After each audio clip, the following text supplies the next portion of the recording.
ونستغفره ونؤمن به ونتوكل عليه ونعوذ بالله من شرور أنفسنا ومن سيئات أعمالنا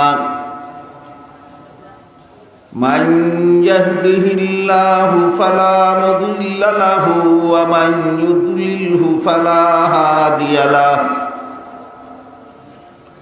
ونشهد أن لا إله إلا الله وحده لا شريك له ونشهد أن سيدنا ونبينا ومولانا محمدا عبده ورسوله صلى الله تعالى عليه وعلى آله وأصحابه وبارك وسلم أما بعد فأعوذ بالله من الشيطان الرجيم بسم الله الرحمن الرحيم اليوم أكملت لكم دينكم وأتممت عليكم نعمتي ورضيت لكم الإسلام دينا وقال رسول الله صلى الله عليه وسلم تركت فيكم أمرين لن تضلوا ما تمسكتم بهما كتاب الله وسنة رسوله أو كما قال عليه الصلاة والسلام हजरत उलमाए carrom मोहतरम हाजिरिन एलाकार सर्वस्तरेर मुसलमान भाइयेरा आमार ओ आमार पर्दार आड़ाले बसा मा ओ बोनेरा पवित्र कुरानेर सूराए माएदार 3 नम्बर आयातेर सामान्य एकटू अंश আমি আপনাদের সামনে তিলাওয়াত করেছি। এখানে আল্লাহ বলেন, আজকে আমি তোমাদের দ্বীনকে পরিপূর্ণ করে দিলাম। তাই এখানে আল্লাহ আজকে বলতে কোন দিন বুঝালেন? শুধু এই একটি প্রশ্নের জবাবই আপনাদের সামনে তুলে ধরার চেষ্টা করব। বাকি আয়াতের অন্যান্য বিষয়ে আলোচনা করার মতো সময় আমার হাতে নেই। রাসূল করিম সাল্লাল্লাহু আলাইহি ওয়াসাল্লাম দুনিয়ার থেকে বিদায় হওয়ার 3 মাস আগে জীবনের শেষ হজ পালন করেছিলেন। এই হজ পালনের 3 মাস পরে রাসূল দুনিয়ার থেকে বিদায় হয়ে গেছিলেন। এই জন্য রাসূলের সেই হজটাকে তার বিদায় হজ বলা হয়। এই হজের মধ্যে রাসূলের সাথে প্রায় 1.25 লক্ষ সাহাবায়ে কেরাম হজে অংশগ্রহণ করেছিলেন। হজের 3টা ফরজ আছে, এর মধ্যে সবচেয়ে বড় ফরজ হলো জিলহজ মাসের 9 তারিখে সন্ধ্যা পর্যন্ত আরাফার ময়দানে অবস্থান করা। এটাকে হজের পরিভাষায় উকুফে আরাফা বলা হয়। সেই আরাফার ময়দানে ছোট্ট একটা পাহাড় আছে, এটার নাম জাবালে রহমত, রহমতের পাহাড়। আরফার ময়দানে অবস্থানকালে জবলে রহমতের নিচে রাসূল তার বাহনের পিঠে আরোহিত অবস্থায়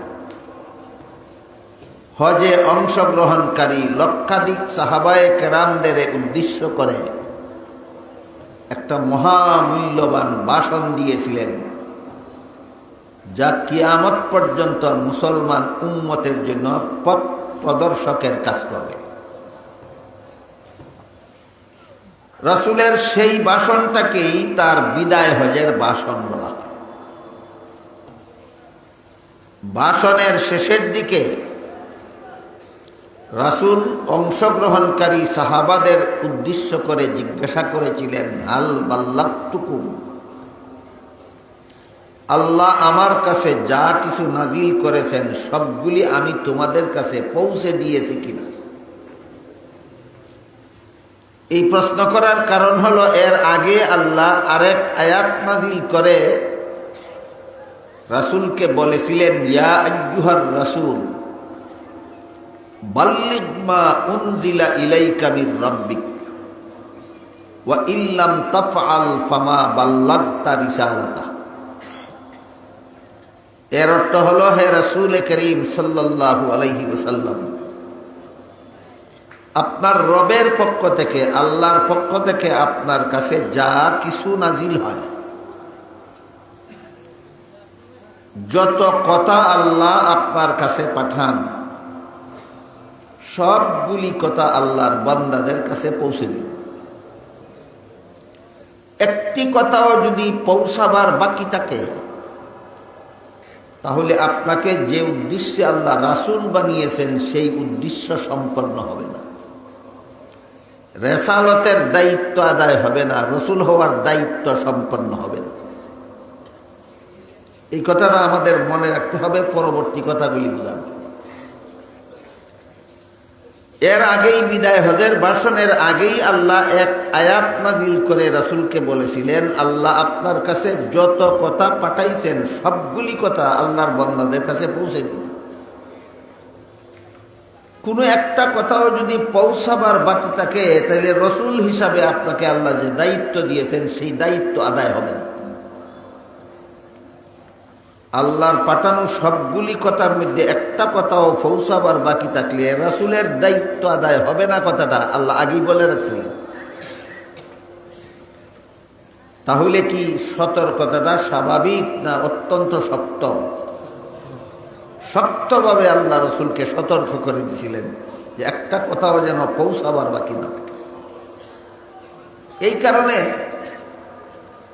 বিদায় হজের ভাষণের শেষের দিকে রাসূল তার সাথে হজে অংশগ্রহণকারী লক্ষাধিক সাহাবাদের উদ্দেশ্য করে জিজ্ঞাসা করেছিলেন, হাল বাল্লাগতুকুম, আল্লাহ যত কথা আমার কাছে পাঠাইছেন সব কথা আমি তোমাদের কাছে পৌঁছে দিয়েছি কিনা। সাহাবায়ে কেরাম সাক্ষী দিলেন, বালা ইয়া রাসূল, আল্লাহ আপনার কাছে যা কিছু নাজিল করেছেন কোনো কিছু পৌঁছাইতে আপনি বাকি রাখেননি, সব কথা, আল্লাহর সব কথা আপনি আমাদের কাছে পৌঁছে দিয়েছেন।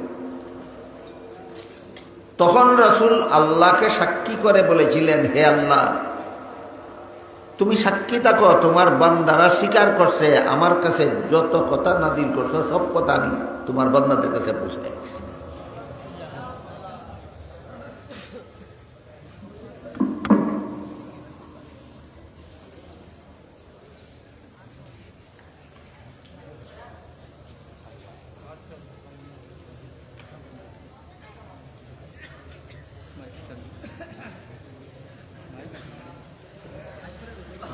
অন্ধকারে কথা চলতে থাকলে আপনারা শুনতে থাকবেন কিনা?